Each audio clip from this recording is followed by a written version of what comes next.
Sa Facebook post sa Special Assistant ni Mayor Michael Rama nga si Ramil Ayuman, makita ang pagdahili sa mga bato sa Sitio Maling, Barangay Malubog sa siyudad sa Subo, kadlaw sa Hulyo 21 nga resulta sa pagkaangin sa tindahan sa Manindahay ug Buwak. Apektado sab sa landslide ang barangay sa Pangdako, di nagtinabangay sa road clearing operation ng DPW, barangay officials and responders ug ang CCDRRMO human nga dili kaagian sa mga motorista ang dalan kay natabunan sa mga bato ug yuta. Ug niadtong Hulyo 18, nahulpa ang riprap sa Sitio Ipil-Ipil, Barangay Capitol Site sab ang natigayon, diin unom ka mga individual ang daling gipabakwit sa luwas nga area. Samtang na-rescue sab sa syudad ang 8 ka mga tawo nga natrap ilawom sa Forbes Bridge, Barangay Pasil, human misaka ang tubig sa sapa tungod sa pagbunok sa kusog nga mga pag-uwan. Kuyog sa CCDRRMO sa rescue operations, ang Barangay Pasil officials ug ang mga fire brigade gikan sa Pasil, Dulho, Tinago ug Suba. Giawhag ni CCDRRMO Chief Harold Alcontin ang mga street dwellers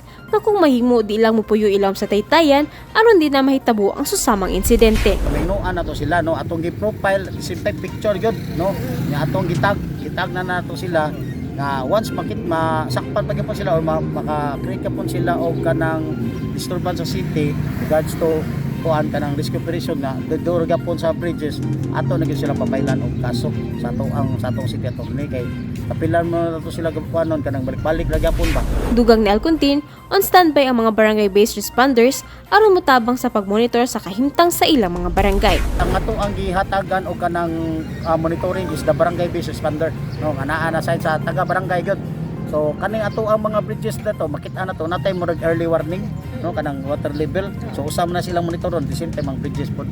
So karon sukad atong pag-conduct na to Tuesday nagsige nag-update ang ato ang mga barangay in regards to kanang mga bridges no. Kunya ato nila ihatag sa city. Bisan pa man activated na ang incident command system sa syudad sa Sugbo, apan balik-balik nga pahimangno sa Cebu City Disaster Risk Reduction and Management Office nga mas maayo nga batasanon sa matag tawo ang magmatngon o magbinantayon sa kahimtang sa panahon aron kanunay nga luwas ug di mabutang sa peligro. Kini ang balita, Nova Yanson, Cebu City News.